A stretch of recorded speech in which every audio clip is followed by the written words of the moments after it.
Halo, halo, selamat malam semua.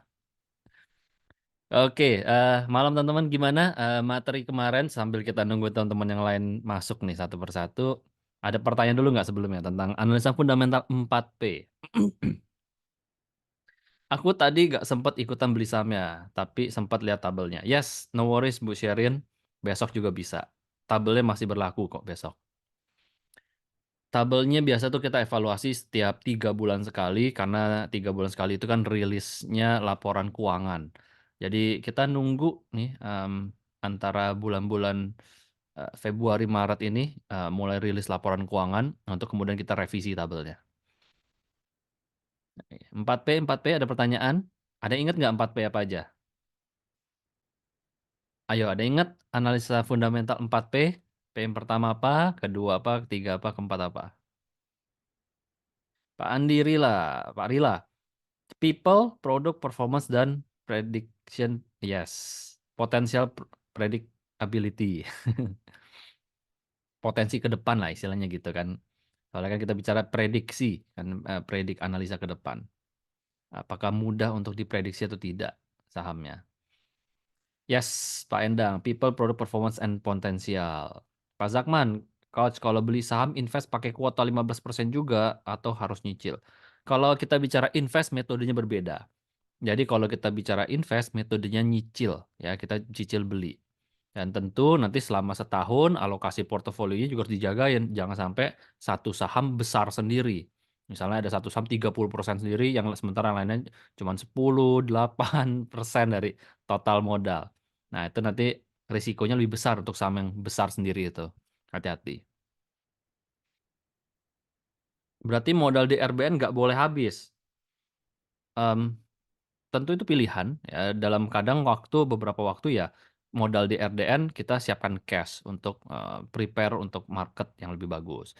Tapi dalam metode investing kan strateginya adalah setiap bulan kita sisihkan uang dari penghasilan kita. Jadi kalau misalnya kita punya penghasilan let's say 10 juta per bulan gitu ya.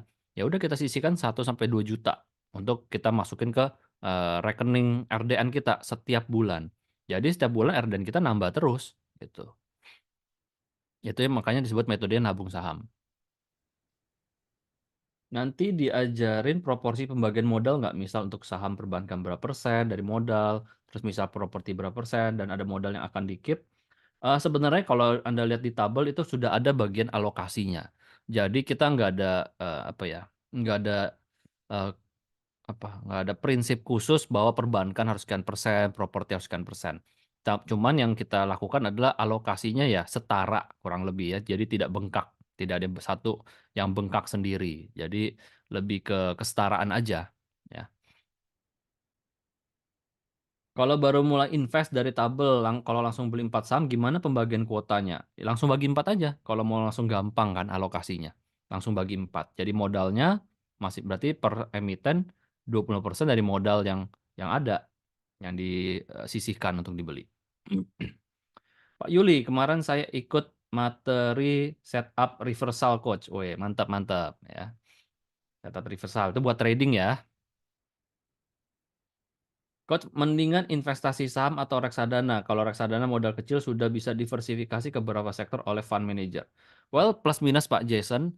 Kalau misalnya reksadana betul bahwa kita sebenarnya prinsipnya reksadana kan kita nitip uang. Saya nitip uang ke manajer investasi, tolong dikelola.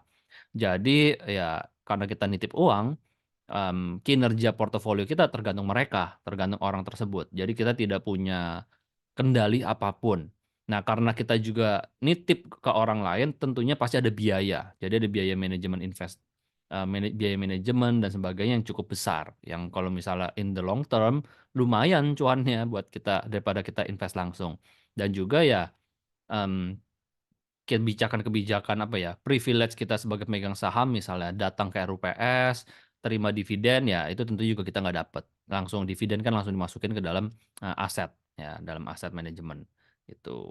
Jadi kalau saya pribadi sih kalau sudah biasa dan paham di saham, mendingan langsung di saham aja gitu. Karena ya balik lagi suruh orang lain yang kelola kan kendalinya di luar kita. Sementara kalau market lagi em, sentimen yang khusus, kita nggak bisa dengan cepat untuk manuver. Sementara kalau kita punya kendali terhadap saham-saham pilihan kita kan, kita bisa manuver gitu. Pilihan-pilihan. Juga tidak semua reksadana kinerjanya bagus, jadi harus pilih-pilih juga gitu. Saham yang uptrend waktu nyicilnya ketika harganya koreksi, Pak. Nah, itu silahkan Pak Antonius, disesuaikan aja. Kan ada orang yang bisa pantau harga saham, ada orang yang tidak bisa pantau harga saham, tidak punya waktu. Jadi disesuaikan aja. Pak Yuli, saya pernah ikut reksadana tapi mengecewakan. Tapi untuk diversifikasi investasi boleh-boleh aja. Ya, silahkan, silahkan. Makanya saya pakai silahkan. Kalau saya pribadi sih, saya lebih prefer memilih untuk langsung di saham ya. Privilege-nya juga beda sama tadi kan, kendalinya juga beda. Baik, thank you teman-teman. Welcome, selamat datang di hari ketiga dari kelas aktif investing, di mana kelas ini 5 hari, Senin sampai Jumat, dari jam setengah 8 malam sampai jam 9 malam. Nah, materi hari ketiga ini, itu kita akan adalah lanjutan dari materi-materi sebelumnya. Jadi selama 5 hari, materinya itu berkelanjutan lah ya kita sebutnya. Tapi yang hari ketiga ini sangat dekat dengan materi kemarin, to be continue-nya ya. Yaitu bagaimana cara menentukan mahal murahnya sebuah saham. Kalau kemarin kita sudah belajar analisa fundamental 4P, itu adalah menganalisa perusahaannya. Perusahaan ini bagus atau tidak. Karena kita mau beli nih. Ya, kita mau berinvestasi di perusahaan ini. Kita mau menjadi pemilik dari perusahaan ini. Karena investasi itu jangka panjang, maka analisa fundamentalnya sangat penting. Anda perlu tahu perusahaan saya beli ini seperti apa. Perusahaannya untung atau rugi. Sementara kalau kita nggak paham, cuman ikut-ikutan apa kata orang, sementara sahamnya rugi, kita nggak tahu ternyata sedang digoreng oleh orang lain, yang ada kita malah nyangkut. Jadi minimal Anda tahu produk atau aset yang Anda beli ini apa, bagus nggak, jelek nggak, nah Anda tahu. Nah, setelah Anda tahu aset yang Anda beli ini seperti apa kualitasnya, maka langkah selanjutnya adalah kita bicara harga. Harganya berapa? Kenapa? Karena aset ini diperjualbelikan di sebuah bursa, di sebuah pasar. Yang namanya adalah pasar modal, Bursa Efek Indonesia. Nah, di dalam pasar ini ada banyak kepentingan. Ada orang yang mau beli, ada orang yang mau jual. Dengan berbagai macam motivasi, kebutuhan. Ada yang untuk investasi, ada yang untuk trading. Trading pun ada yang trading jangka pendek, trading jangka menengah, macam-macam. Ya, sehingga harga saham itu sangat fluktuasi. Gitu ya, ada orang lagi butuh duit cepat, maka dijual murah dan sebagainya.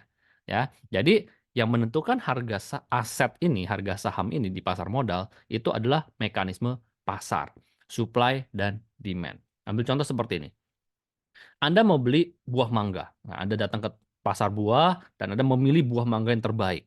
Ya, itu adalah analisa fundamental nih. Dapat nih buah mangganya nih. Wah, manis, mateng, empuk, enak gitu ya. Tapi langkah selanjutnya adalah apa? Anda kan tanya harganya berapa. Benar dong? Nah, kalau harganya mahal, mungkin Anda akan nawar. Turunin lah bang, segini bang, dapat nggak? Nggak dapat deh. Nah, kalau nggak dapat ya, menurut Anda kemahalan, apa yang Anda lakukan? Anda nggak beli. Di saham juga sama. Ketika barang sahamnya bagus, tapi kalau harganya kemahalan, kami kita lakukan, masukin ke watchlist aja. Tunggu harganya turun. Karena harga sebuah aset pasti akan naik dan turun. Gitu ya. Nah, tapi kalau harganya murah, apa yang kita lakukan? Kita beli. Nah, jadi kurang lebih logikanya sama seperti itu. Nah, pertanyaan saya, buah mangga yang the best ya, yang fundamentalnya bagus, yang manis, enak gitu ya, bisa nggak harganya turun? Nah, bisa nggak?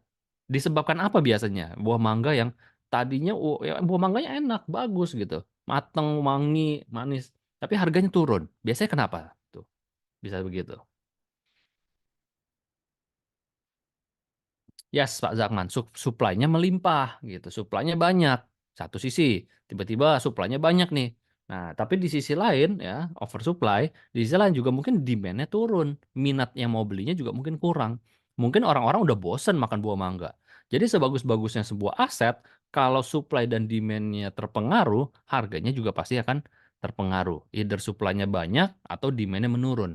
Karena orang udah bosen makan buah mangga, ya kemarin udah puas lah ya, sekarang udah nggak ngetren buah mangga, sekarang ngetrennya buah alpukat misalnya gitu ya. Ya makanya buah mangga ya tetap akan turun walaupun fundamental bagus. Oleh karena itu makanya materi kemarin dan materi hari ini harus kita pisahkan. Materi kemarin bicara tentang kualitas dari aset ya. Jadi kita bilang ini sahamnya bagus atau jelek. Nah, Hari ini kita bicara soal harga, harganya mahal atau murah. Jadi kita pisahkan nih konsep kualitas bagus dan jelek dengan harga mahal atau murah. Ya, oke. Sekarang kita mau bicara konsep nilai dan harga. Nah, oke. Kalau misalnya teman-teman, saya mau bagi-bagi nih, uang 100.000 dan uang Rp1 ke teman-teman semua. Tapi teman-teman cuma boleh ambil satu. Anda either ambil 100.000 atau ambil Rp1. Nah, silakan ketik di chat, Anda ambil yang mana dan alasannya apa. Kalau Anda ambil 100.000, alasannya apa? Anda ambil Rp1, alasannya apa? Ya, silakan.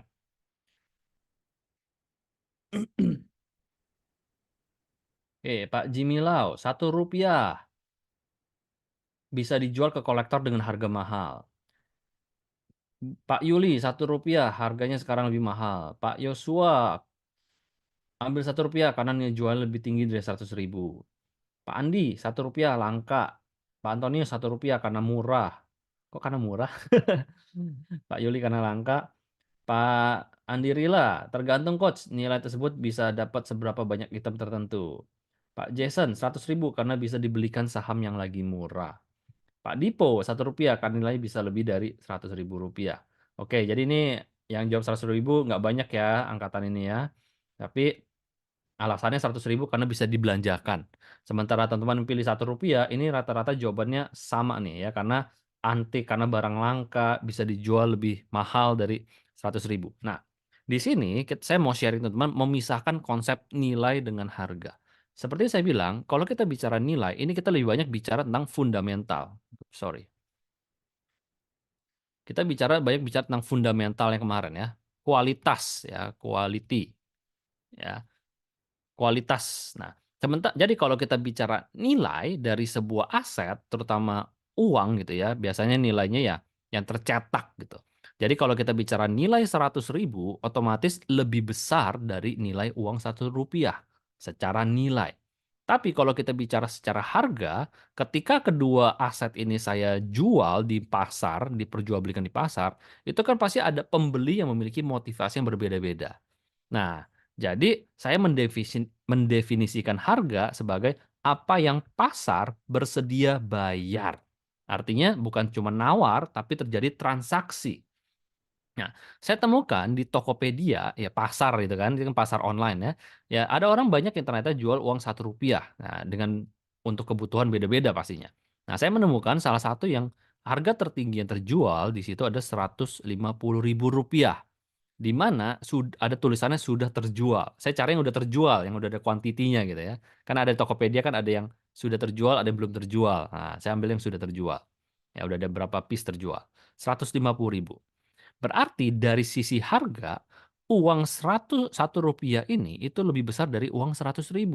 Kok bisa? Nah, sekarang saya tanya teman-teman, kalau saya jual uang 100.000 ini ke teman-teman, teman-teman nego deh, berapa harga tertinggi yang Anda mau bayarin kalau saya jual 100.000 ini? Ya, ayo. Berapa kira-kira harga tertinggi yang Anda bersedia bayar? Uang 100.000.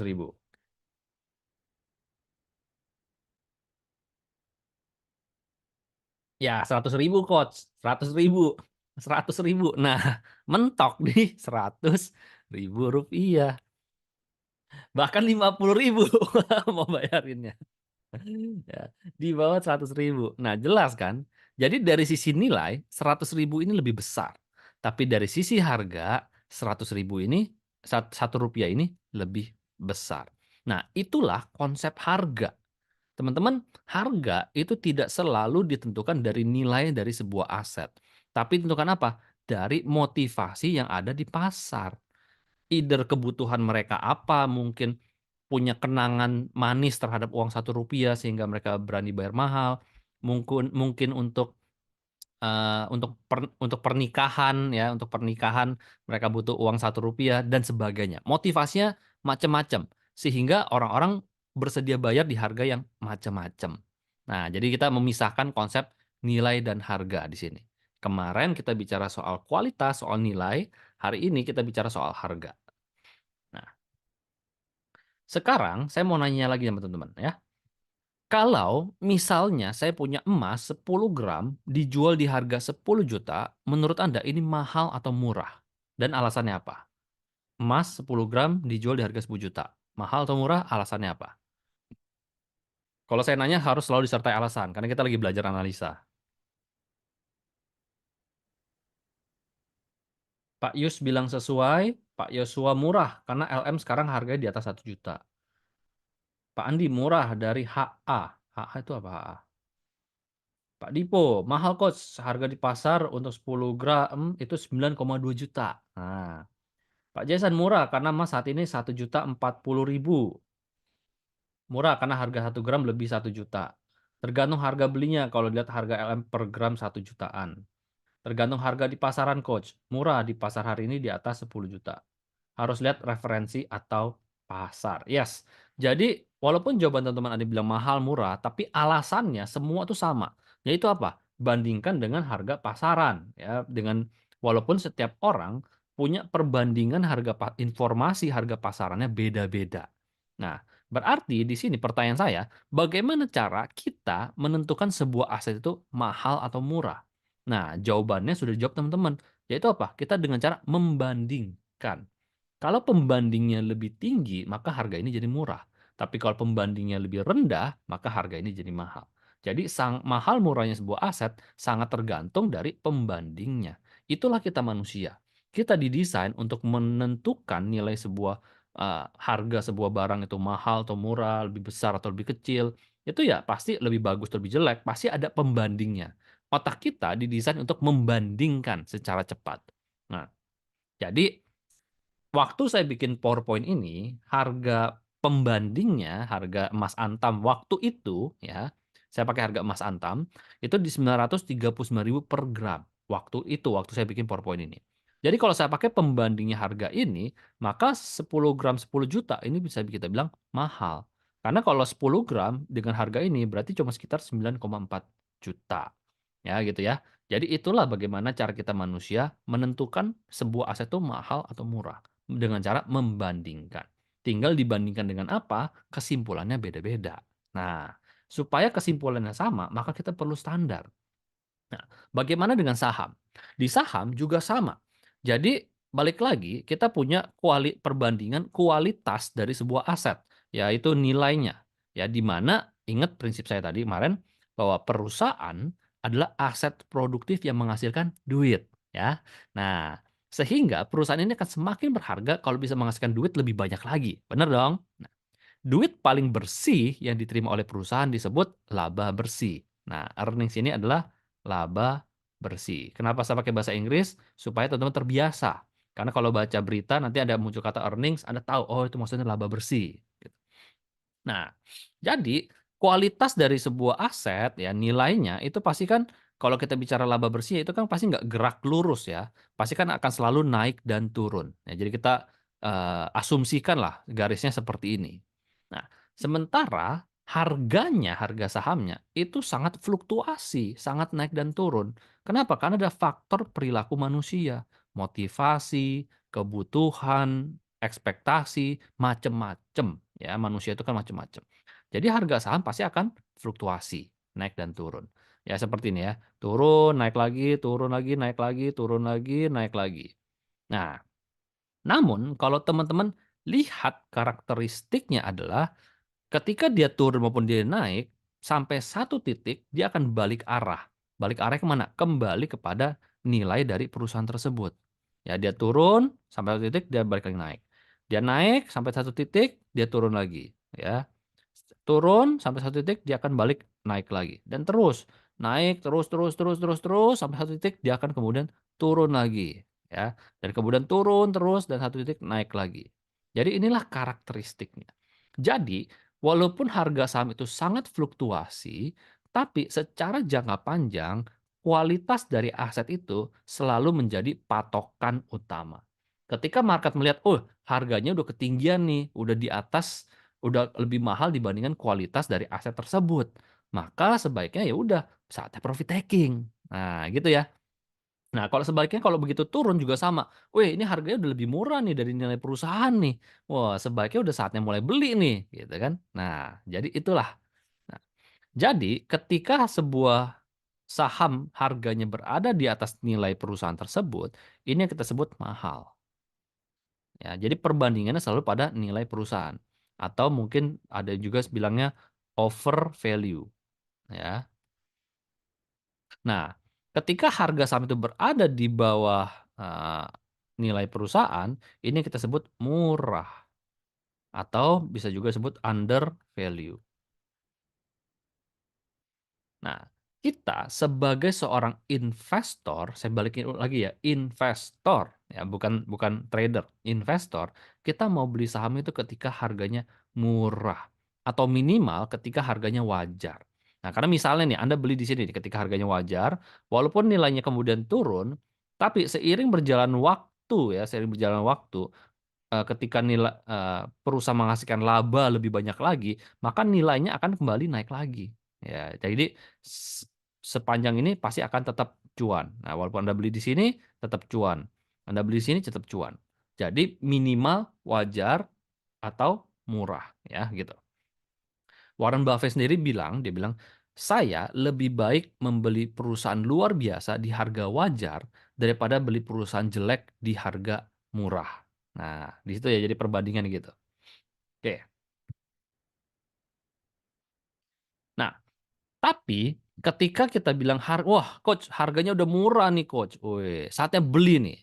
Nah, setelah beli, ternyata turun lagi dia. Oh, sampai bawah sini, wah, kayaknya analisa salah nih, udahlah cut loss. Setelah cut loss, harganya naik. Nah, dari sini kita belajar apa? Bahwa walaupun kita bilang harganya murah, bukan berarti harganya nggak mungkin bisa turun lagi. Anything is possible di saham. Ya, karena mungkin ada orang yang tetap mau jual, ada punya kebutuhan, market mau pindah uang ke tempat lain, banyak hal yang menyebabkan bisa terjadi aksi jual. Tapi karena kita mengenali kualitas dari aset yang kita beli, kita tahu nilainya, maka yang dibutuhkan selanjutnya apa? Kesabaran. Ya, kesabaran untuk menunggu. Makanya kenapa kalau kita bicara investasi, kita bicara long term, jangka panjang, ya.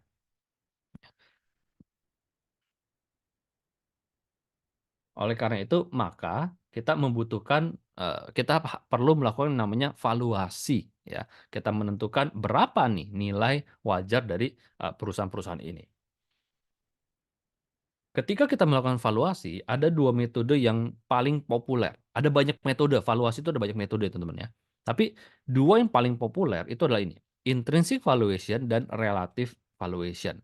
Nah, saya untuk malam hari ini saya nggak bahas tentang intrinsic valuation, ini lebih ngejelimet, lebih detail dan butuh takes a lot of time, tapi kita akan pakai yang lebih mudah digunakan untuk kita, retail investor. Data-datanya juga tinggal ambil dari Google, kita tinggal pakai doang gitu. Nah, jadi maka malam hari ini saya akan lebih banyak sharing dari sisi relative valuation. Nah, oke, sekarang kalau saya mau beli sebuah rumah dan saya dapat penawaran, misalnya rumah ini, saya dapat penawaran harganya 2 miliar rupiah. Nah, biasanya kalau tuh mau beli rumah dapat penawaran, apa yang akan Anda lakukan untuk cari tahu nih, harga rumah ini 2 M itu mahal atau murah? Nah, apa yang akan biasanya Anda lakukan?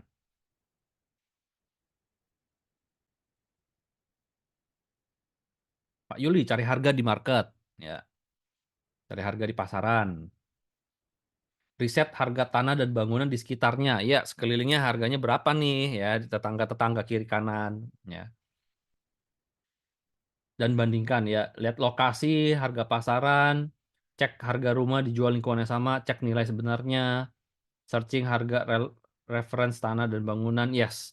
Jadi apa yang kita lakukan? Kita pasti akan mencari informasi seputar di sekelilingnya, ya, informasi yang berkaitan, ya, rumah sebelah, tanah sebelah, rata-rata di area tersebut, ya, itu yang akan kita cari tahu, benar kan? Nah, itulah relative valuation.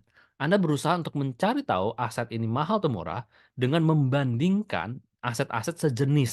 Nah, jadi, relative valuation ini adalah membandingkan nilai perusahaan dengan satu, perusahaan sejenis, berarti kompetitornya, ya, kompetitornya. Kedua, rata-rata sektoral. Ambil contoh misalnya Anda mau em, invest di BCA misalnya gitu ya, BCA. Maka perusahaan sejenisnya mungkin ya BRI ya, sama-sama big big bank gitu ya, BCA, BRI. Rata-rata sektoral berarti Anda akan membandingkan dengan nilai rata-rata di sektor perbankan. ya. Atau yang ketiga adalah kinerja masa lalu. Berarti Anda akan membandingkan dengan nilai BCA di masa lalu, ya, mungkin 3 tahun atau 5 tahun yang lalu berapa. Nah, jadi ini cara kita, menentukan nilai perusahaan dengan mahal atau murah dengan metode relative valuation. Oke. Supaya lebih mudah kita dapat bayangan, maka saya akan pakai contoh rumah. Nah, misalnya saya dapat penawaran nih, ada 2 rumah, rumah A dan rumah B. Rumah A harganya 2 M, rumah B harganya 10 M. Menurut rekan-rekan sekalian, mana yang lebih murah, rumah A atau rumah B? Dan alasannya apa?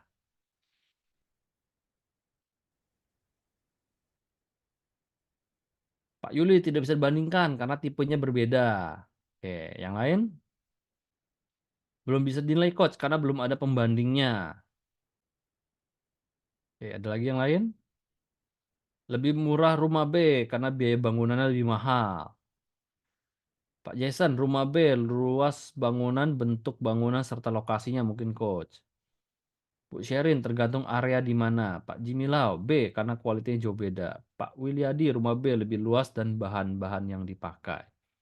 Yes, jadi sebenarnya, itu juga bisa menjadi patokan ya, patokan bahwa kualitas barang, luas tanah ya, dan berbagainya. Ya berarti ada informasi yang belum lengkap di sini, ya. Sehingga kita tidak bisa memutuskan mana yang lebih mahal, mana yang lebih murah. Nggak bisa kita bilang rumah A 2 M, lebih murah 8 M dari rumah B. Nggak bisa kita putuskan karena informasinya kurang lengkap. Nah, berarti di sini supaya kita semua punya satu suara yang sepakat, maka kita butuh yang namanya standar pembanding, ya, butuh standar pembanding. Supaya apa? Supaya semua orang bisa, setara lah, bisa sama ya, bisa sama, satu suara. Nah, di dalam, bidang properti, maka kita biasanya punya standar internasional, itu adalah harga per luas tanah, ya, harga per luas tanah.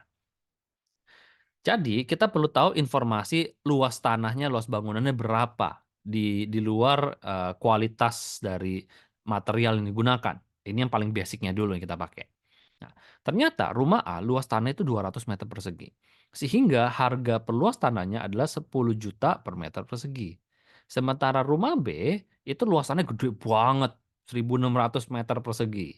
Sehingga harga per luas tanahnya itu 6.250.000 per meter persegi. Nah, kalau kita sudah punya standar harga per luas tanah seperti ini, maka kita enak nih ngomongnya nih, satu suara. Rumah B ya jelas lebih murah lah ya dibandingkan rumah A. Bener ya? Nah, jadi itulah enaknya kalau kita punya standar pembanding. Nah, sekarang bagaimana dengan saham? Nah, kalau saya punya 2 saham, saham A harganya Rp400 per lembar dan saham B harganya Rp2.400 per lembar, mana yang lebih murah? Saham A atau saham B? Kurang informasi, perlu standarisasi coach. Yes, betul sekali ya, karena sama kan dengan aset, rumah tadi. Jadi saham properti sebenarnya sama, cuma beda aset aja, yang satu perusahaan, yang satu rumah dan tanah dan bangunan. Nah, jadi kalau tanah dan bangunan dinilai dari luas tanahnya sebagai standarnya, kalau perusahaan apa dong yang kita nilai sebagai standarnya? Ya, apa yang paling penting dari sebuah perusahaan? Butuh tahu berapa earnings-nya, Coach. Yes, betul sekali, laba bersihnya. Nah, yang paling penting dari perusahaan adalah laba bersihnya, betul. Nah, balik lagi, perusahaan adalah aset produktif yang menghasilkan duit ya, teman-teman ya. Maka kita perlu standar pembanding menggunakan laba bersihnya kalau menurut saya. Oleh karena itu kita menggunakan yang namanya PE ratio atau di Indonesia suka orang nyebutnya PER. PER ini sebenarnya adalah PE ratio ya, PE ratio. Nah, apa itu PE ratio? PE ratio adalah rasio di mana harga saham dibagi dengan laba bersihnya. Earnings ini adalah laba bersih. Nah, karena harga saham yang kita dapatkan adalah harga per lembar saham, maka laba bersihnya juga harus laba bersih per lembar saham. Bahasa Indonesianya LPS, laba per lembar saham. Bahasa Inggrisnya EPS, earnings per share. Jadi kalau Anda baca EPS, EPS ini itu adalah laba per lembar saham. Nah, jadi PE rasio membagi harga dengan labanya. Maka 400 dibagi 20, saham A itu 20 kali. Saham B 2.400 dibagi 160 sampai 15 kali. Apa maksudnya? Saham A ketika PI rasionya 20 kali, artinya ketika saya membeli saham di harga Rp400, saya sedang membayar 20 kali dari laba bersihnya. Kebalikannya, saham B ketika saya bayar di harga 2.400, saya sedang membayar 15 kali dari laba bersihnya. Nah, itulah yang dimaksud dengan PE rasio. Nah, kalau Anda sudah dapat di sini saya bayar 20 kali, di sini saya bayar 15 kali, maka yang lebih murah adalah saham B, lebih kecil. Saya cuma bayar 15 kali loh, di sini saya bayar 20 kali. Jadi lebih murah saham B. Oke, ada pertanyaan sebelumnya? Karena ini konsep yang kita pakai dan ini sangat penting. Dapat angka IPS kali maksudnya ya. Dari mana kalau di laporan keuangan? Laporan laba rugi. Di bagian laporan laba rugi, di paling bawah itu ada laba per lembar saham. Ya, ada. Tapi kalau nggak dari laporan keuangan, Anda tinggal googling aja zaman sekarang datanya ada. IPS BBCA keluar. Dan angka PI rasio ini juga nggak perlu dihitung, teman-teman. Ya, karena ini berubah-berubah setiap hari. Karena harga saham setiap hari berubah-berubah. Jadi, ya Anda tinggal ketik aja PER atau PI rasio BBCA misalnya gitu, akan keluar. Ya. Karena harga saham setiap hari berubah-berubah, earnings berubah setiap berapa lama sekali? 3 bulan sekali. Berapa nilai PI yang menjadi acuan kita? Balik lagi, karena ini adalah metodenya relative valuation, berarti kita harus membandingkan. Ya, kita harus membandingkan dengan pembandingnya. Gitu. Jadi ini adalah metode yang membandingkan. Jadi kalau tanya berapa acuannya, nggak ada yang pasti. Karena tergantung pembandingnya. Dan pembandingnya pun setiap kondisi ekonomi tertentu bisa berubah-berubah. Namun, di luar sana ada beberapa orang yang punya preferensi, ya, punya preferensi. Karena kan balik lagi preferensi itu kan ya strateginya mereka, kayak keinginan mereka. Ada orang-orang di luar sana yang cuman mau beli saham maksimal itu di 10 kali, ada yang seperti itu. Ada yang maksimal di 15 kali, ada juga seperti itu. Sekali lagi itu bukan angka mutlak tapi preferensi. Nah, silakan digunakan. Kalau saya pribadi, saya akan lebih memilih untuk membandingkan. Karena kalau orang bilang, "Wah, PI 10 kali itu murah."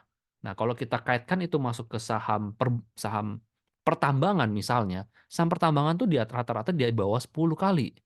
Nah, berarti kalau dibandingkan standar 10 kali, nggak masuk di situ. Karena rata-rata saham perbankan itu PI-nya mungkin 3 kali, 4 kali. Jadi ya, setiap sektor menurut saya punya standar yang beda-beda. Itu kalau pribadi preferensinya saya. Tuh.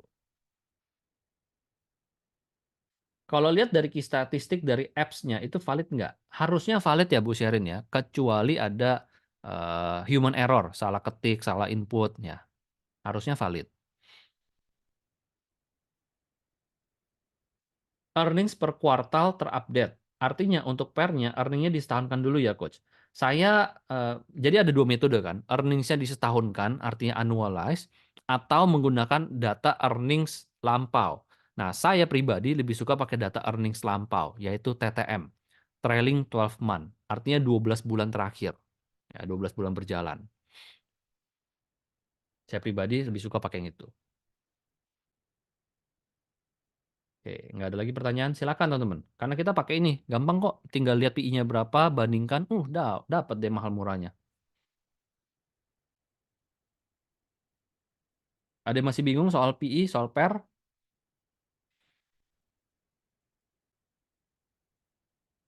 Clear, oke kita lanjut ya.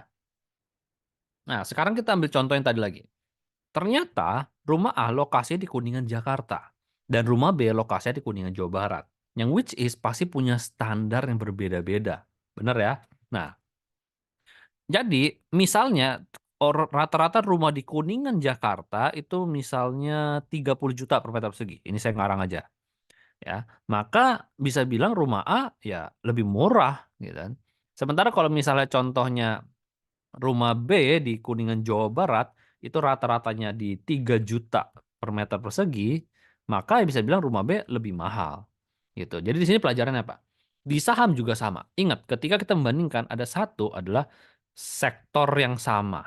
Nah, jadi kalau di sini berarti berada di lokasi yang sama kalau di properti, tapi kalau di dalam saham pastikan berada di sektor yang sama. Kita tidak bisa membandingkan misalnya apa ya, saham BBCA ya dengan saham ini nih perbankan dengan saham apa, ITMG batubara misalnya ya, nggak bisa nggak bisa kita bandingkan. Jadi BBCA dibanding sama ITMG, terus kita bilang, "Oh ITMG lebih murah dari BBCA." Kurang tepat sih cara pakainya. Jadi ya harus bandingkan. BBCA mungkin bandingin sama apa? BBRI misalnya ya, dan seterusnya. BMRI, Bank BNI dan seterusnya. TMG ya sama peersnya, Adaro, Indi dan kawan-kawan gitu. Apa selalu diinformasikan? Yes, itu informasinya terbuka bebas, ada di internet, ada. Nah,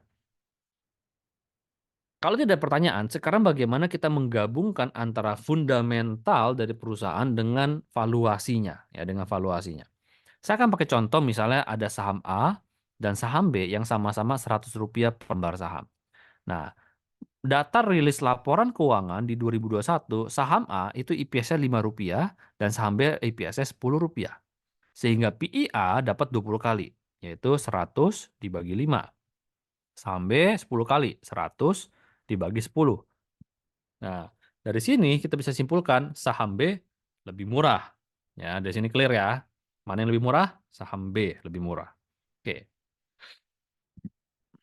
Nah, dari analisa fundamental kemarin, dari 4P, yang paling penting yang mana, teman-teman?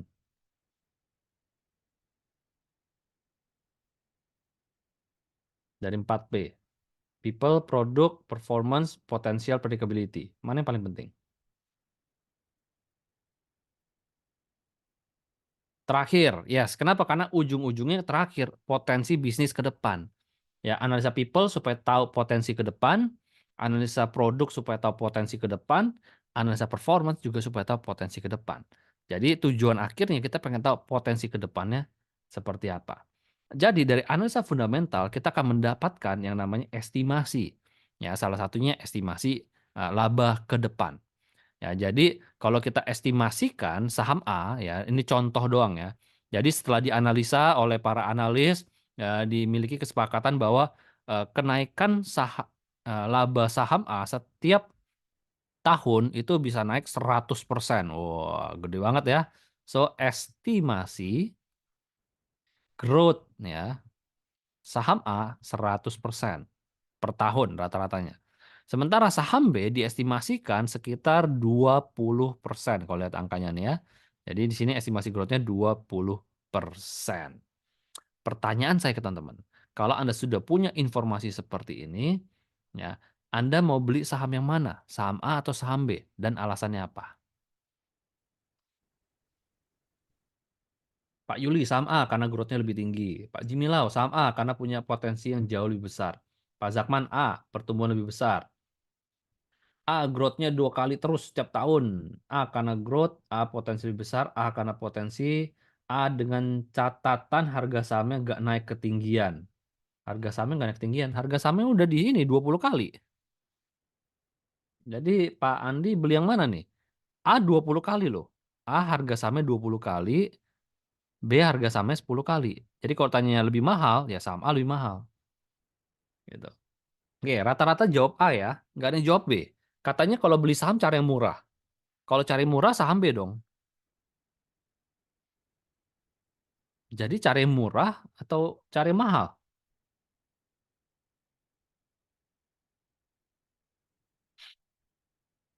Lihat potensinya coach, sesuai kata Warren Buffett coach. A cocok untuk invest jangka panjang, murah dan growth-nya bagus. Kalau invest yang B. Ya, oke.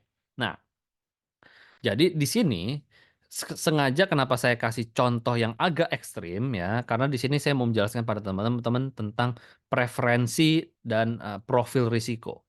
Jadi Anda perlu kenali perilaku dari saham ini dan disesuaikan dengan profil risikonya Anda atau preferensinya Anda. Kalau Anda agresif, silakan Anda ambil saham A. Tapi kalau Anda lebih konservatif, tidak mudah menerima yang namanya risiko, Anda suka panikan kalau harga saham tiba-tiba jatuh mendadak, jangan ambil saham A. Karena saham A risikonya tinggi. Kenapa saya bilang saham A risikonya tinggi? Gini, angka 2022 sampai 2026 ini itu angka pasti, mutlak, atau angka estimasi? Angka tidak pasti. Angka estimasi, betul sekali. Estimasi berarti itu tidak pasti. Nah, ini adalah analisa, estimasi, bukan angka pasti. Kalau saham A ya, estimasi growth-nya itu 100%. Makanya mungkin perusahaan market menilai premium dari saham ini dihargai 20 kali. Premium nih, gitu kan. BMW nih, premium nih, mobil mewah nih ya, BMW. Makanya harganya lebih murah, lebih mahal, lebih tinggi. Harganya lebih tinggi, dia dihargai premium. Dengan catatan ya, pasti ada konsekuensi dong. Nah, kalau Anda punya ekspektasi tinggi terhadap sebuah produk dan ternyata produk itu tidak sesuai dengan ekspektasi Anda, apa yang dilakukan? Kecewa. Katanya BMW, tapi kok ini kualitasnya cacat, kok ini bikinannya jelek, ini cacat, ini catnya somplak. Nah, saya terima BMW bersih dong, mulus, jalannya nggak ngadat. Nah, begitu juga dengan saham. Kalau seandainya tiba-tiba, tahun depan bertumbuh sih ya, tapi meleset 8 misalnya gitu. Nggak jadi 10, jadi 8. Kira-kira apa yang terjadi dengan harga sahamnya, teman-teman? Turun. Kenapa? Karena nggak sesuai dengan ekspektasi gitu. Jadi semakin tinggi estimasi, ekspektasi sebuah saham, semakin sulit dicapai dong. Sehingga oke lah saya bayar lebih tinggi, kalau you bisa benar-benar janji, ya udah saya berani bayar lebih tinggi gitu. Nah, jadi makanya kenapa saya bilang saham A lebih berisiko tinggi dalam kasus ini nilainya. Jadi kalau Anda profil risiko Anda agresif, silahkan. Tapi kalau profil risiko Anda lebih condong ke konservatif, Anda silakan ambil saham B. Di mana estimasi growth 20% per tahun itu bagus banget, teman-teman. Ya, estimasi growth 20% itu bagus di pasar modal di dunia bisnis itu bagus, terutama untuk perusahaan-perusahaan besar, ya double digit. Ditambah lagi dengan sahamnya yang harganya masih cenderung lebih murah, gitu kan. Jadi kalau Anda konservatif, Anda bisa pilih saham yang B. Ya, Anda bisa menikmati, kenaikan harga saham yang lebih stabil secara jangka panjang, gitu. Atau Anda bisa punya yang namanya apa, strategi portofolio. Jadi misalnya Anda beli, "Ya udah saya beli dua-duanya aja deh Coach, strategi portofolio. Saham A 40% ya, saham B 60%, atau 50-50 ya, 50-50 ya, atau 30-70." Nah, terserah tuh, udah terserah Anda ya, ada strategi portofolio. Nah, yang penting di sini Anda paham, Anda kenali dengan karakteristik dari saham yang Anda beli, gitu ya. Coach, gimana sih cara melakukan estimasi growth itu? Itu kita lakukan pakai analisa fundamental 4P kemarin. Dari sisi people-nya, kita trust nggak dengan perkembangan ke depan, mereka bisa menumbuhkan nggak. Dari sisi produknya, mereka ada rilis produk baru nggak, ada rilis anak usaha baru nggak, ada akuisisi anak usaha baru nggak. Sehingga dari angka produk baru itu bisa kita tambahkan kepada estimasi ke depan. Dari sisi laporan keuangan, dengan laporan keuangan 5 tahun terakhir, historical, kita bisa dapetin rata-rata pertumbuhannya sehingga kita bisa melakukan proyeksi ke depan. Jadi kumpulan dari 3P itu untuk dapetin P yang keempat. Gitu Pak Jimmy. Nah, jadi sebelum kita beli saham, kita tahu nih harga sahamnya berapa, earnings-nya berapa, PE-nya berapa, terus kira-kira estimasi growth-nya berapa nih ya. Nah, dari sini baru Anda tinggal tentukan nih, saya mau beli saham yang mana, saham A atau saham B. Atau ya Anda punya strategi portofolio, Anda bagi dua dan sebagainya gitu. Ya, jadi itu ya tentang PE rasio. Oke, so yang namanya PE rasio ini itu dikenal dengan namanya multiples rasio, rasio perkalian. Makanya 15 kali, 20 kali ya, multiples rasio. Selain PE rasio, di luar sana ada banyak multiples rasio yang lain. Tapi buat saya pribadi, preferensi saya pribadi, PE rasio ini yang terutama buat saya. Ini yang paling penting. Ya, ini yang paling penting, ini yang terutama. Ya, yang lainnya adalah pendukung buat saya. Nah, Selain PE rasio, yang kedua itu ada namanya PS rasio, yaitu price to sales. Sales ini apa? Pendapatan omset. Nah, di mana harga saham dibagi dengan sales per share. Kapan saya akan pakai sales per share? Kalau saham yang sedang saya analisa itu sedang rugi. Kalau sahamnya sedang rugi, PE rasionya maka negatif. Kalau PE rasio negatif, nggak bisa saya pakai. Kayak misalnya Goto, PE rasionya negatif. Jadi kalau Anda melihat PE rasio negatif, itu artinya perusahaannya sedang rugi.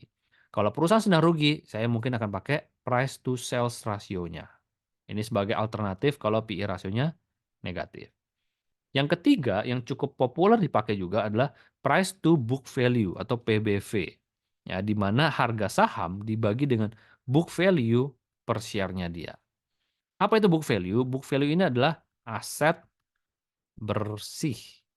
Di mana aset bersih adalah total aset dikurangi dengan total hutang. Ya, sama dengan nilai ekuitasnya atau modalnya. Nah, makanya disebut nilai buku, ya, nilai ekuitas, nilai buku. Nah, seringkali orang suka bilang bahwa kalau PBV di bawah satu itu sama dengan murah. Maka saya akan bilang, "Ya, betul, this is murah, this is cheap." Ya, kenapa? Karena harganya itu lebih murah dari book value atau nilai buku yang saya dapetin, dari nilai ekuitas yang saya dapetin. Misalnya kalau perusahaan itu punya aset bersih ya 1 triliun, ya misalnya 1 triliun, dan dijual di angka 900 miliar, maka ketika saya bayar 900 miliar, saya dapat aset bersih 1 triliun. Ini sama dengan PBV 0,9, gitu. Apalagi kalau misalnya harganya 300, wah, book value-nya 1.000, 0,3, wah, lebih murah lagi kan? Lebih murah lagi. Cuman pertanyaan saya, kalau memang perusahaannya bagus, kenapa PBV bisa murah? Ada apa? Nah, itu menjadi pertanyaan. Nah, makanya jangan lupa, ketika Anda membeli saham, Anda bukan cuma cari saham murah. Karena banyak di luar sana saham murah yang ternyata murahan. Kalau Anda beli saham murahan, yang ada Anda malah nyangkut. Sama kayak Anda kalau beli barang, ya ada barang yang misalnya mahal tapi ori ya asli, tapi ada yang murah tapi ternyata bajakan. Nah, mungkin yang ori Anda pakai setahun, 2 tahun, 3 tahun baik-baik aja.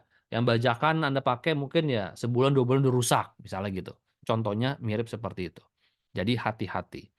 Maka di dalam saham fokus kita selalu bicara kualitas dulu. Setelah kualitasnya tahu, baru kita bicara harga. Ya. Tuh. Dan juga PBV ini tidak bisa dipakai ke semua sektor. Ya, dia cuma bisa dipakai ke sektor-sektor yang asetnya berharga. Misalnya perbankan. Ya, perbankan itu kan asetnya duit ya. Ya, jadi ya berharga. Sektor properti, asetnya kan adalah ya properti, barang dagangannya gitu kan. Nah, itu kan berharga. Ya, jadi nggak semua sektor yang bisa dipakai untuk PBV.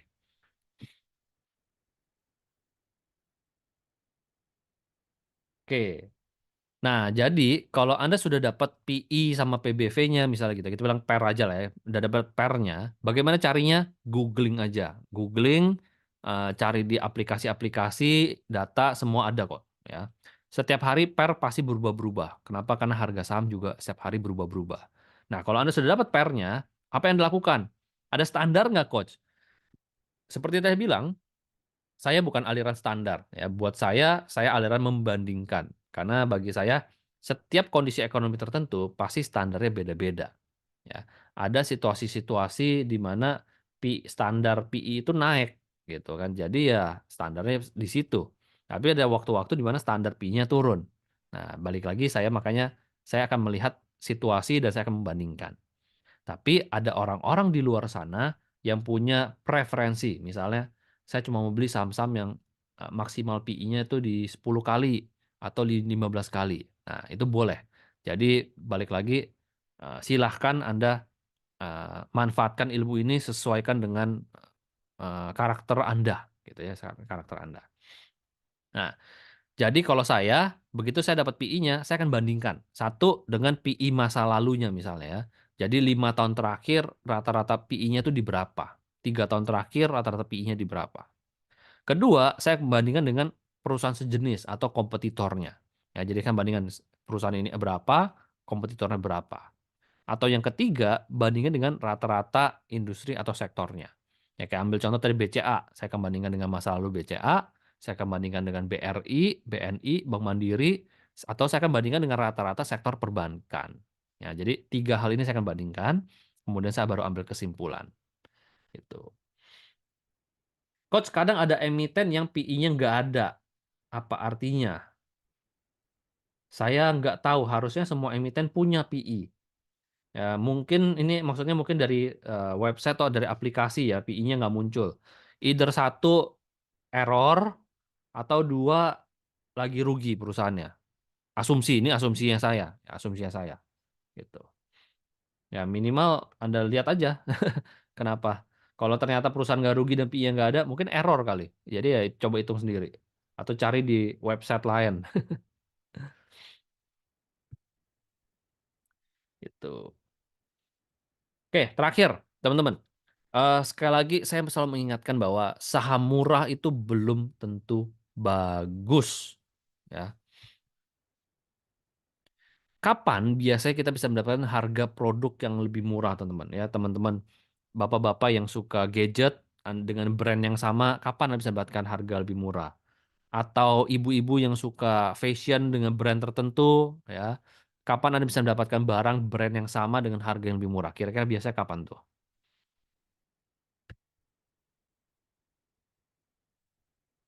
Bu Sherin, maksudnya rata-rata gimana?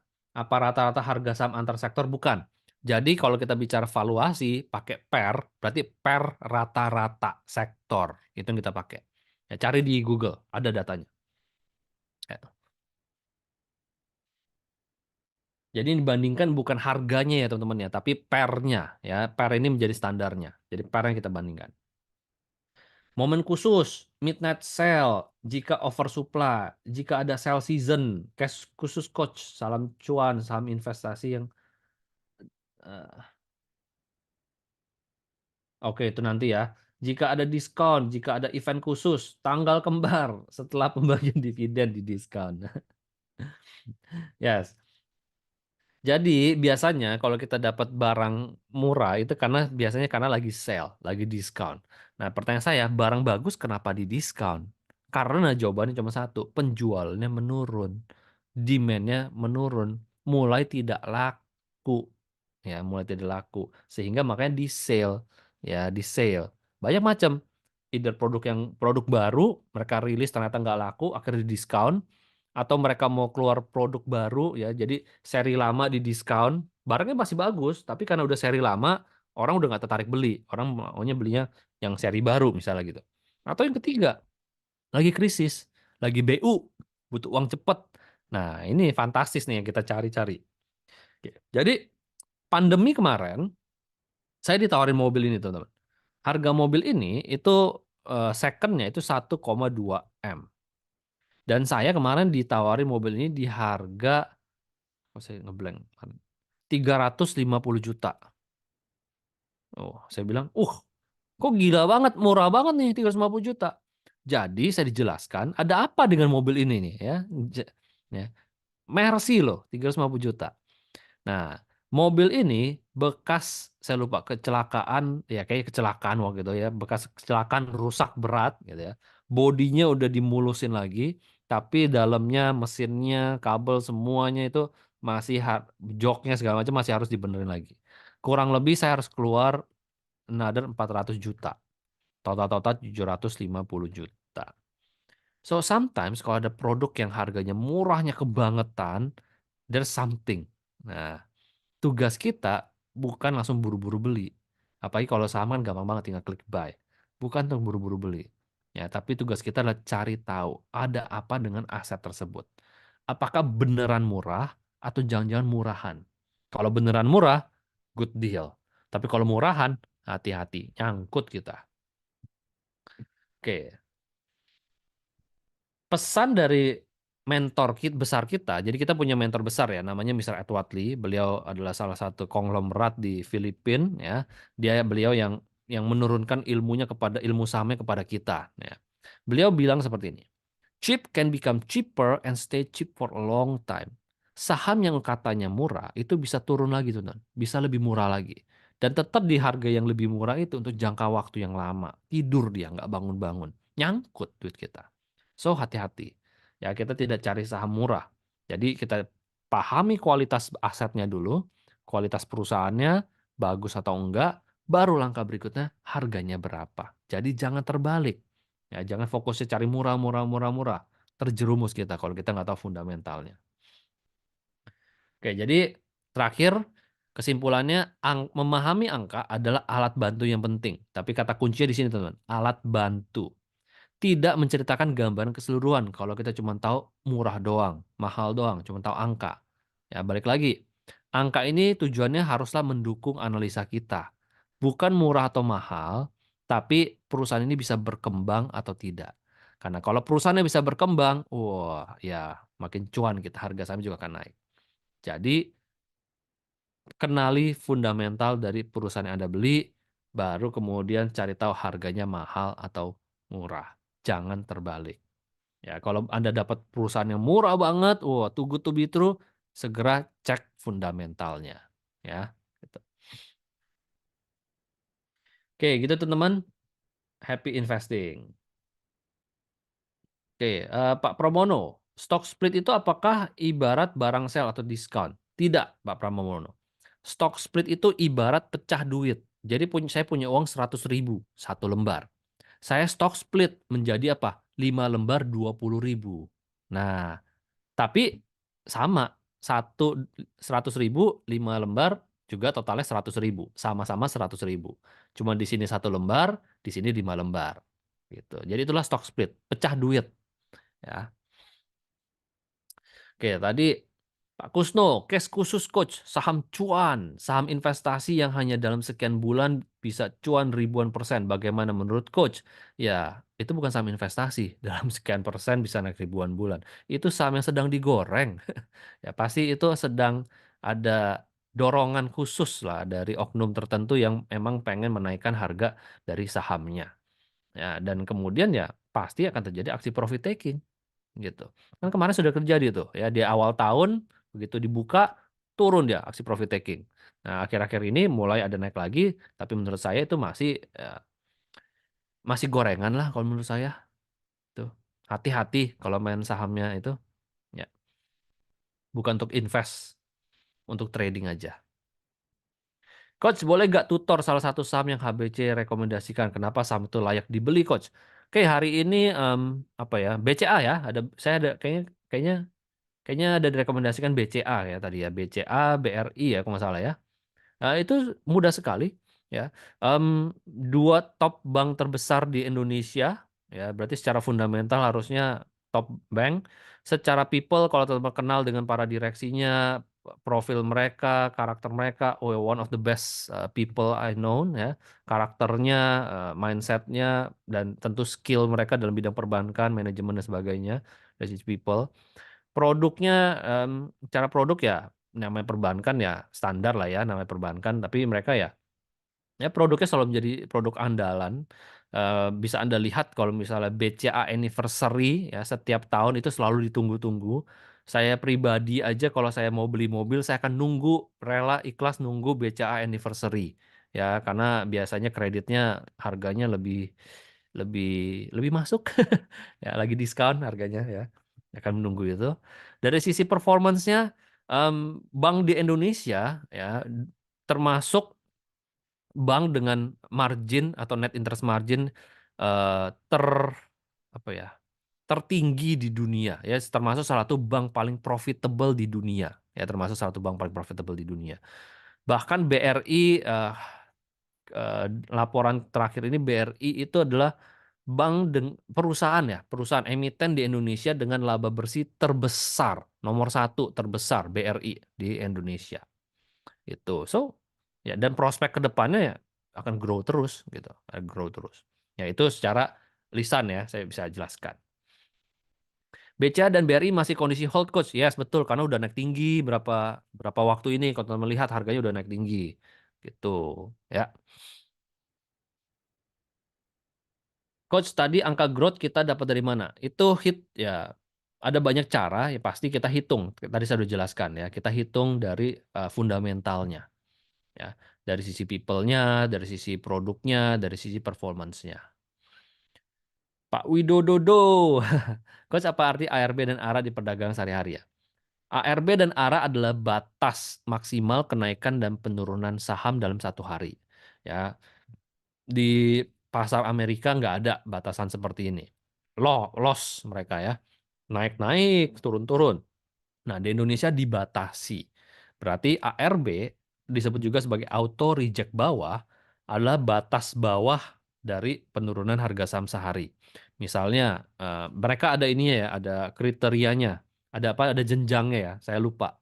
Harga saham berapa sampai berapa, maksimal berapa persen, berapa persen, berapa persen, saya lupa angkanya.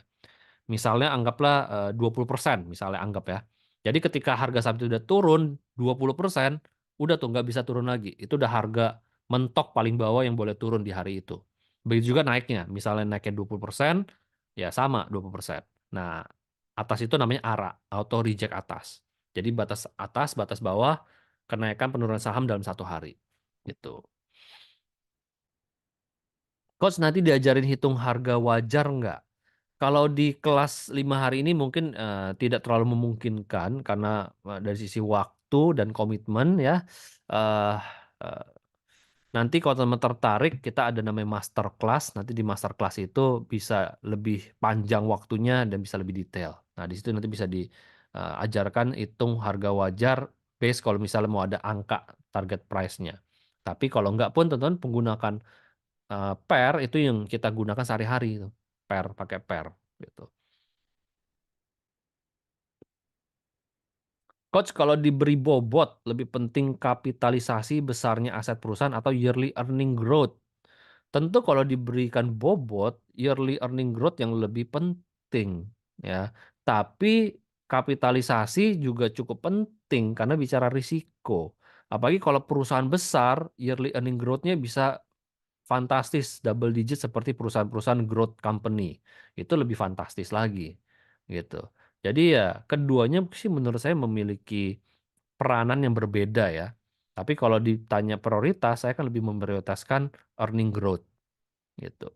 Tapi kapitalisasi juga nggak boleh dilupain, karena itu nanti kan bicara karakteristik sahamnya. Pak Zakman, Coach, apakah tetap pakai EMA 20, 50, 200 volume dan MACD untuk saham invest? Jawabannya tidak. Itu kita bicara teknikal, analisa teknikal. Di dalam investasi yang paling penting bobotnya paling besar adalah fundamental. Kenapa? Karena investasi long term, tahunan, setahun, 2 tahun, 3 tahun, 4 tahun, 5 tahun, long term. Nah, ketika kita bicara long term, kita bicara fundamental. Nah, kalau kita bicara teknikal, kita bicara timing. Kenapa? Karena saya mau short term, gitu kan. Saya mau masuknya benar-benar precise ya, di waktu-waktu yang bisa naik. Ya, jual ketika waktu bisa turun, ya, precise. Itu trading. Analisa teknikal bobotnya lebih besar situ. Bagaimana baca kapitalisasi pasar maksudnya ya, dan harga saham, apa ada hubungannya? Jadi kapitalisasi pasar, rumusnya market cap ya, cap pasar itu rumusnya adalah jumlah saham beredar dikali dengan harga saham. Jadi hubungannya itu. Ya jadi semakin tinggi harga saham berbanding dengan kapitalisasi pasarnya apa, dengan jumlah saham beredar tentunya, maka kapitalisasi pasarnya juga pasti akan semakin tinggi, gitu. Coach maaf bisa dijelaskan kembali PI yang dikatakan tadi misalnya 20 kali itu kita beli 20 kali itu maksudnya gimana Coach? Oke. Jadi PI rasio PER adalah rasio perbandingan harga terhadap laba perusahaan. Ketika PER 20 kali, berarti di harga tersebut saya beli perusahaan tersebut di harga 20 kali dari laba bersihnya. Gitu maksudnya Pak Jason. Jadi saya membayar 20 kali dari laba bersihnya, gitu. Kalau PER 10, berarti saya membayar 10 kali dari laba bersihnya, tuh. Minimal market cap berapa untuk invest? Apakah harus selalu yang blue chip? Nah, oke, bagus. Kalau untuk invest, tentu kita nggak pengen saham-saham yang terlalu fluktuasi, apalagi yang mudah digoreng. Jadi saya akan sarankan minimal di atas 3 triliun market cap-nya, ya minimal di atas 3 triliun. Ya, makin besar, makin makin lebih makin makin lebih mudah, makin lebih sulit untuk digoreng, ya. Ya, minimal di atas 3 triliun lah. Tidak harus selalu blue chip. Jadi kita bisa menggabungkan perusahaan market cap besar blue chip dengan perusahaan market cap menengah, ya mid cap. Market cap besar itu kan di atas berapa ya? 100 triliun kalau nggak salah ya. Iya, di atas 100 triliun ya. Apa di atas 10 triliun saya lupa. Di atas 100 triliun kayaknya ya. Di atas 100 triliun. Market cap menengah kan di atas eh, menengah itu berarti 1 sampai 100 triliun ya. 10 sampai 100 triliun. Ya di antara itulah gitu. Coach, kriteria saham murahan itu seperti apa? Ya, harganya murah, mungkin PI-nya mungkin 5 kali, 6 kali, terus perusahaannya rugi, terus dari tahun-tahun kemarin kerugiannya bertambah besar, pendapatannya masih beberapa tahun terakhir menurun terus, yaitu fundamentalnya buruk dan harganya murah.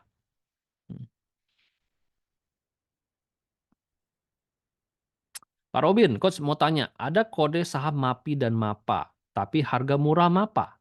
Dan ada lagi ICBP dan INDF, harga murah INDF, tapi nama perusahaannya sama. Kenapa Coach bisa begitu? MAPI, MAP Indonesia adalah induk usaha dari MAPA. MAPA adalah anak usaha dari MAPI, yaitu MAP Active Wear. Ya, jadi pakaian olahraganya lah. Makanya ya wajar lah induknya lebih anak usahanya lebih murah daripada induknya, gitu kan wajar. Ya, tapi tidak selalu seperti itu, ya tidak selalu seperti itu. Karena harga saham kan ada banyak faktor ya. Kalau perusahaan melakukan stock split juga harganya jadi murah, ya harganya jadi rendah, harganya jadi lebih kecil gitu kan. Jadi sangat tergantung. Jadi balik lagi tergantung pada fundamentalnya lah. Ya, fundamental sama sentimen pasar. Yang pasti MAPI itu induk usaha dari MAPA. Nah, sementara ICBP dan INDF kebalikannya. INDF, Indofood ya, adalah induk usaha dari ICBP. Ya, ICBP adalah Indofood CBP. Saya pribadi saya lebih suka ICBP dan market sepertinya juga begitu. Kenapa? Karena Indomie yang menjadi produk unggulan dari Indofood itu parkirnya, pendapatannya masuknya di ICBP. Itu miliknya ICBP. Ya, Indofood kan parentnya ICBP yang punya Indomie ya, walaupun ya sama gitu ya. Tapi ya Indofood ya relasinya erat sekali dengan Indomie kan. Jadi saya pribadi saya lebih suka ICBP. Sementara MAPI dengan MAPA ya karena MAPI ini induk usaha ya sektornya hampir semua sektornya jalan, saya lebih suka MAPI. Karena MAPI ini ada MAPA, ada MAPB, MAP Boga. MAP Boga ada apa? Ada Starbucks, Subway, Burger King, macam-macam lah. Nah, itu. Gitu. Volume harian. Kalau untuk invest, kita nggak bicara volume harian ya. Volume invest itu volume harian itu lebih bicara untuk trading. Biasanya kalau untuk trading itu volume harian di atas 20 M ya, yang lebih liquid 20 M lah, 20 M. Coach, apakah sektor energi menjadi sektor yang layak untuk investasi, Coach? Jawaban saya tidak. Sektor energi, sektor komoditas, menurut saya itu sektor yang lebih cocok untuk orang yang udah lebih advance di saham, yang udah lebih lama di saham. Dan mungkin ya kalau orang lebih lama ya pasti lebih cocoknya trading ya, lebih cocok trading. Kenapa? Karena harga sahamnya sangat fluktuasi. Tahun ini dia bisa naik, tahun depan bisa turun. Lah kita invest tahunan, harganya belum naik dia udah turun duluan. Nah, kenapa bisa sangat fluktuasi seperti itu? Karena eh, harga sahamnya akan sangat terpengaruh pada sentimen naik turunnya harga komoditasnya. Yang which is yang mana harga komoditas dunia itu naik turunnya udah kayak harga saham, udah fluktuasi banget, bahkan lebih gila daripada harga saham kadang. Gitu. Ya, harga komoditas. Nah, jadi ya maka kinerjanya akan sangat tergantung dari harga komoditas. Kan ya, sektor energi itu kan mereka cuma misalnya nambang ya, tambang batu bara. Ya kan cuma ngambil batu bara terus dijual. Nah, harga jualnya ditentukan oleh apa? Harga komoditas. Dia produksi dengan kapasitas yang sama 1 ton sekarang dengan 1 ton tahun lalu harganya beda gitu. Jadi tahun lalu lebih perform dari sekarang. Kenapa? Karena tahun lalu harganya tinggi. Padahal kerjanya sama. Nah, jadi itu dia sebabnya sangat fluktuasi. Berarti BSSR dan Adaro nggak cocok untuk invest ya? Tidak, tidak cocok. Itu 2 perusahaan batu bara. Lebih baik tradingkan aja. Sektor apa paling sesuai untuk invest? Yang lainnya ya, selain komoditas yang lainnya cocok kok untuk invest. Itu. Pak Antonius, berapa minimal PE emiten dianggap murah? Kalau PE di atas 25 kali apa masih layak untuk dibeli? Balik lagi buat saya Pak Antonius, bandingkan ya. Bandingkan dengan 3 hal tadi. Ayo, teman-teman ada ingat nggak apa aja 3 hal tadi? Ya, sekalian saya tanya, balik tanya. 3 hal tadi apa aja? Ada ingat? Bandingkan dengan apa aja? Bukan PI PSBBV. Itu kan rasio yang digunakan. Tapi kalau udah dapat PI PSBBV-nya, bandingkan dengan 3. Yes. Yes, Pak Jimmy. Bandingkan dengan masa lalu. Yes, Pak Zakman. Masalah perusahaan sejenis, sektornya, rata-rata sektor, dan PI masa lalunya. Betul. Betul. Yes, Pak Andi. Ya, betul sekali. Jadi itu. Kalau anak perusahaannya sahamnya naik mirroring ke harga saham dari induknya juga nggak, Coach? Oke, harga saham belum tentu mirroring. Nah, maksudnya gitu kan. Maksudnya kalau induknya naik, anaknya ikut naik nggak? Gitu kan maksudnya kan? Jawabannya belum tentu. Belum tentu. Tergantung kinerja. Balik lagi tergantung kinerja. Coach, jadi kalau saham ada induk dan anak usaha, kita beli induk harus cek fundamental anak perusahaan. Dan begitu juga sebaliknya. Yes, betul dong. Karena kan itu pengaruh. Tapi seringkali ya, di laporan induk usahanya sudah terkonsolidasi. Seringkali sudah terkonsolidasi. Artinya sudah apa? Artinya sudah masuk di dalam laporan keuangan induknya. Jadi kadang cek laporan keuangan induknya aja juga udah cukup sih. Sudah, maksudnya sudah ada informasi itu. Informasinya udah ada di dalamnya gitu biasanya. Tapi kalau informasinya kurang, yes, kita bisa deep down di laporan anak usahanya lagi. Masih belum paham dengan rata-rata sektor, Coach. Rata-rata sektor, jadi Anda coba googling aja. Misalnya PE per rata-rata sektor perbankan. Nanti muncul, nanti Anda tinggal cari. Gitu. Coach, kenapa pilih trading saham? Kenapa nggak kripto atau forex? Balik lagi, kalau saya di kripto atau forex itu tidak bisa santai. Ya, kalau di saham kan kita bisa santai. Kenapa? Karena di saham itu kita punya underlying asset. Ya, kita punya underlying asset. Artinya punya aset dasar. Ketika saya beli saham, saya beli perusahaan. Saya bisa datang ke RUPS perusahaannya, saya bisa ngobrol dengan para direksinya. Sementara kripto, walaupun dia punya aset digital, ya aset digital, tapi aset digital ini sifatnya masih spekulasi. Nah, karena dia sifatnya masih spekulasi, maka saya juga enggak seserius di saham. Tentunya kripto forex ya saya pernah nyobain dan ya sometimes juga kadang ada beli-beli dikit ya ketika marketnya lagi menarik ya. Tapi kalau kenapa saya serius saham karena ada underlying asetnya, itu aja. Begitu pula forex. Forex itu jauh lebih eh, volatile, risikonya lebih besar. Ya, jadi nggak bisa santai. Ya, kalau pengen full time benar-benar scalper day trader, Anda jago baca teknikal, forex ya bisa juga Anda gunakan. Ya, cuman ingat aja risikonya lebih besar. Jadi pilihan. Saya punya teman-teman yang full time di kripto, ada juga teman-teman full time di forex. Nah, kita kadang suka saling tukar informasi gitu. Yes. Besok materinya apa? Berarti pertanyaan terakhir nih. Besok materinya adalah merangkumkan ilmu yang kemarin dan hari ini, besok prakteknya seperti apa. Nanti teman-teman besok akan belajar strategi active investing. Ya, strategi active investing itu seperti apa. Nah, itu teman akan belajar besok. Sama Pak Kunardi. Oke, nampaknya pertanyaannya sudah habis. Saya rangkumkan ya teman-teman ya kalau gitu ya. Kemarin kita belajar tentang bagaimana menilai kualitas dari sebuah aset. Aset yang kita pilih adalah saham perusahaan. Jadi dengan menggunakan analisa fundamental 4P, kita sedang mencoba untuk menganalisa kualitas dari perusahaan ini dan potensi ke depannya seperti apa.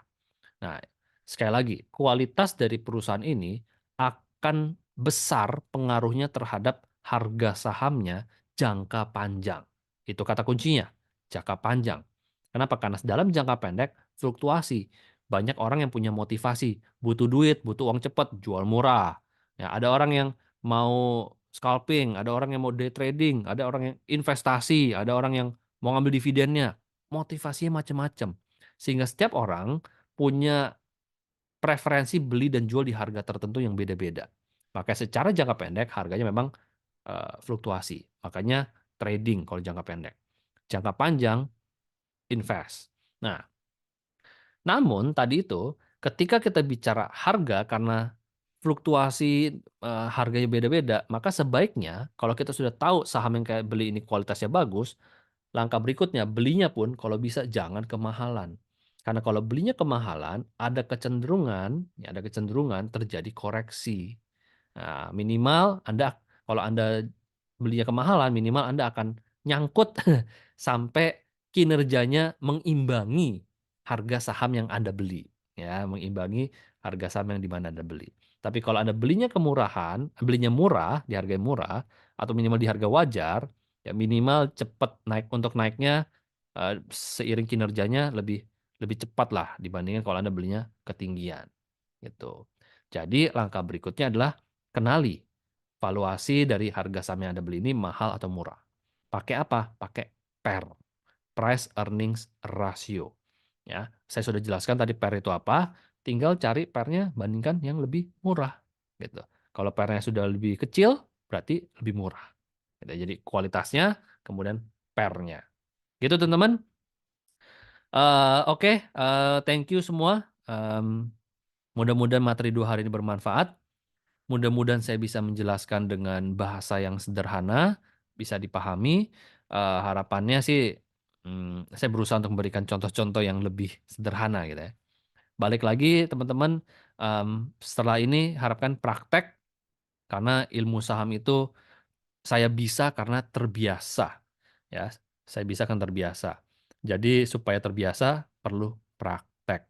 Dan kalau Anda sudah terbiasa, ilmu saham itu Anda bisa menghasilkan uang kapanpun dan dimanapun seumur hidup Anda. Jadi luangkan waktu untuk belajar dan praktek, ilmunya seumur hidup milik Anda. Oke, sampai ketemu besok malam. Bye-bye semuanya.